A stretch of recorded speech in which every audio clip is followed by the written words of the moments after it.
Alvarez put the Express on the board with a 2-run homer in the first inning, his 19th home run of the season.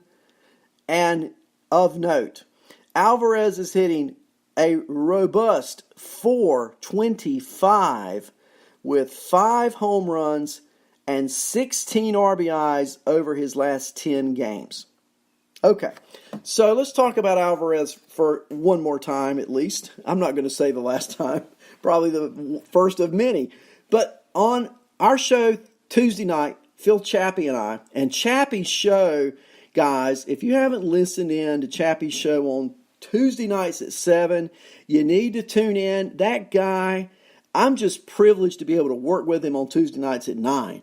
He is so thorough. He does so much work preparing for his show, and his delivery is incredible. So listen to Chappie Tuesday nights at 7. Of course, I want you to listen to me Tuesdays and Thursdays at 6.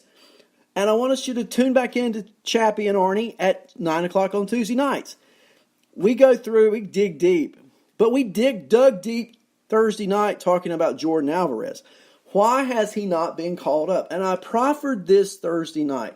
The Super 2 deadline in June is only now just a few weeks away. Are the Astros going to keep Alvarez down until the Super 2 deadline has passed, similar to what they did 3 years ago with Correa, their shortstop? Because that's what they did with Carlos Correa, and it just looks like they're on the path to doing that again with Jordan Alvarez. Now, I say that, lo and behold, he may get called up tomorrow. Okay? Chappie said to me, Arnie, he will probably get called up when you least expect it. Well, I've been expecting it. I'm still expecting it. So I don't know when I'll least expect it, but they're playing the Red Sox this weekend. And if I was going to least expect it, it would be at home against the Red Sox, right? We'll see. But I just know if he's hitting .425 with 5 home runs and 16 RBIs over his last 10 games, I want some of that in Houston, don't you? I'm telling you. What a great start to the season for Houston prospect Jordan Alvarez. Which leads me into a rookie who was off to a great start, but not so much lately. And there's a player on the farm. I'm going to hold that conversation until next Tuesday night when I have Chappie on with me. But a player who started off strong, who is down now, is Christian Walker of the Arizona Diamondbacks. And why is he down? He's down because over his last 23 games, Christian Walker is only hitting, are you ready for this? 184.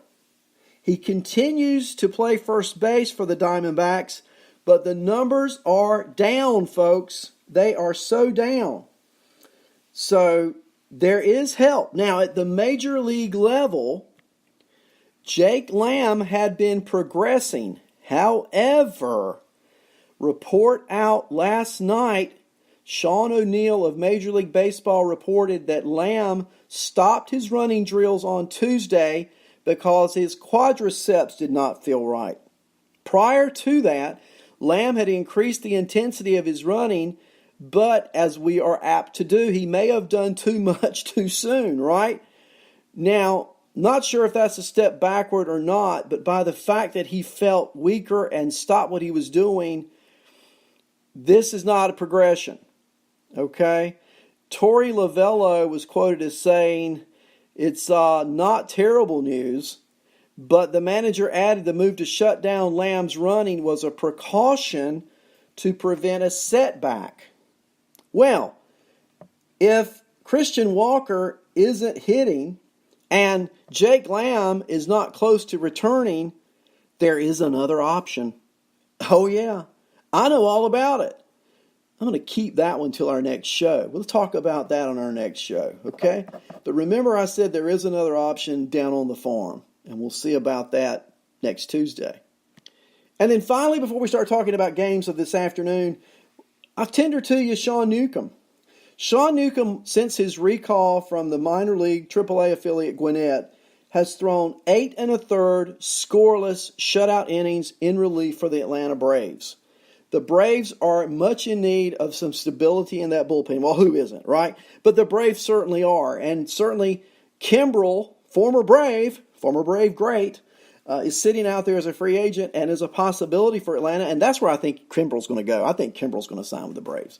But until he does, or if he doesn't, Sean Newcomb provides an interesting option, doesn't he? There was a lot of talk and speculation about Luke Jackson being the proclaimed new closer of the Braves. But on Tuesday against the Giants, he pitched 2/3 of an inning, gave up 4 hits, 3 earned runs, only struck out a batter. Before that, on Sunday against the Brewers, 1 inning pitch, 2 hits. He gave up a run, and gave up a walk.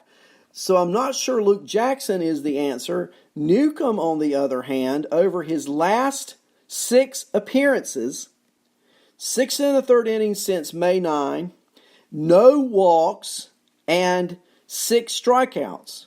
So I really like Newcomb. He throws the ball in the upper 90s, a left-handed presence on that mound, and if I'm the Braves, I give him the job. In fact, I tell you what, and Chappie and I talked about this too. If I'm Atlanta, I use all these young guys, Tuki, Toussaint. I mean, I may limit their innings by just calling up more of them and letting them combine. You know, Soroka, who I finally mentioned today. How about that? Soroka's only issue is, are they going to limit his innings? Well, what you do is you let Soroka pitch.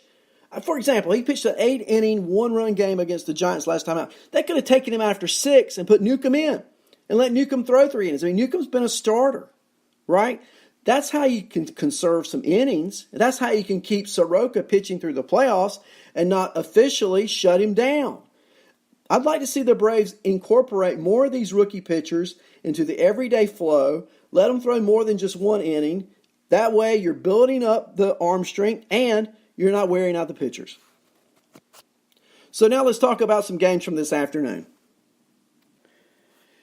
We'll first take a look at the game this afternoon in Baltimore at Camden Yards between the Yankees and the Orioles.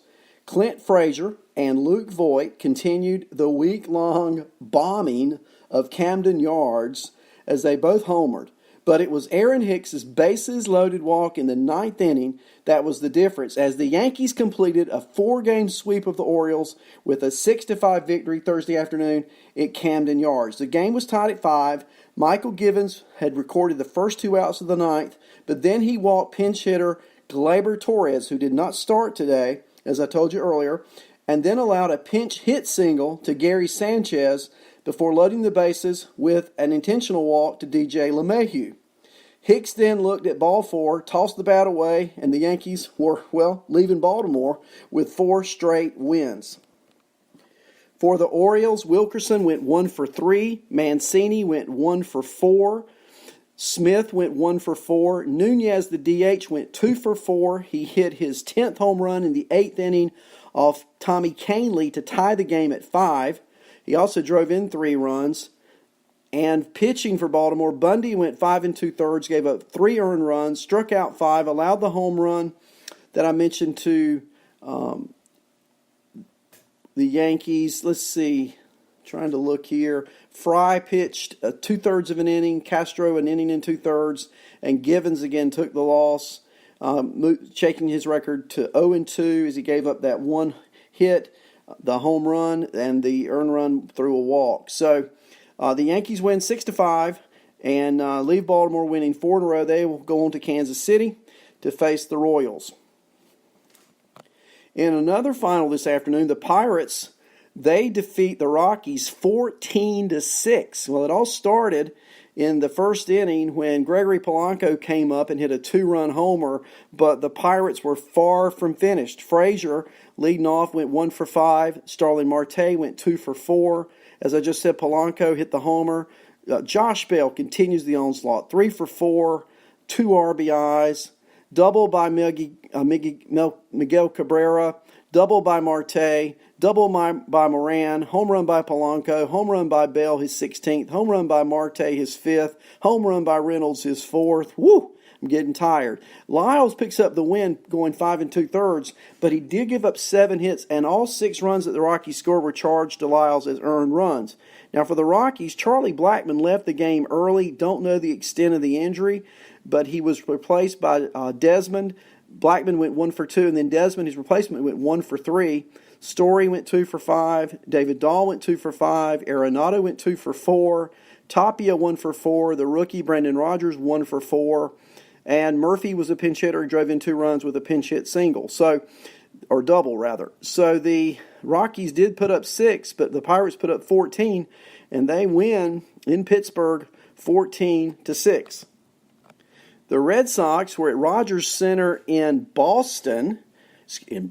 Toronto. I know Fenway Park's in Boston. Okay. The Red Sox were at Rogers Center in Toronto to take on the Blue Jays, and Boston shook up their lineup, as I told you earlier. They defeat the Blue Jays 8-2. Weber's the winner. Gaviglio is the loser. And in that game, let's look at first the stats for the Blue Jays. Not a lot to talk about, really. Smoke went 1 for 4. He did hit his 8th home run. Tellez went 1 for 3. Drury went 2 for 4.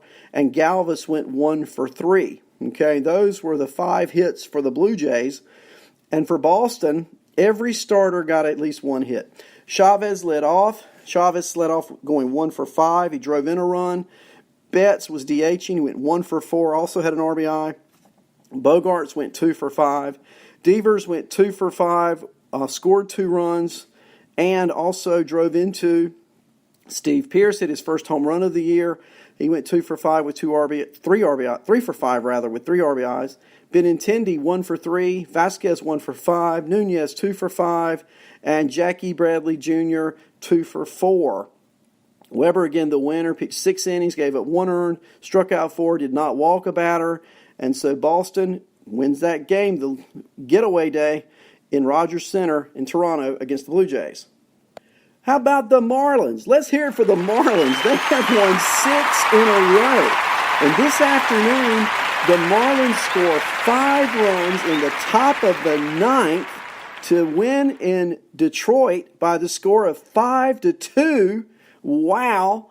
Let's look at the box score in that game. First for the home-standing Tigers. Beckham was shortstop, led off, went 1 for 4. Nico Goodrum went 2 for 4. Nick Castellanos went 3 for 4. Miggy Cabrera 2 for 3. Kristen Stewart 1 for 3. And Dixon played first base and went 2 for 4. You know, bad luck starting pitcher Matt Boyd went 6 innings of shutout baseball, walked 1, gave up 5 hits, struck out 7, lowered his ERA to 3.11, but Green blew it in the 9th. His first blown save of the year, pitching 1 inning, giving up 2 hits and 5 runs. None were earned. None. Error on Lugo, error on Beckham, and the runs scored by the Marlins were unearned, but they all count. And for the Marlins, Dean went 1 for 4. Cooper, playing right field, hit his 2nd home run off Green, a grand slam in the 9th inning.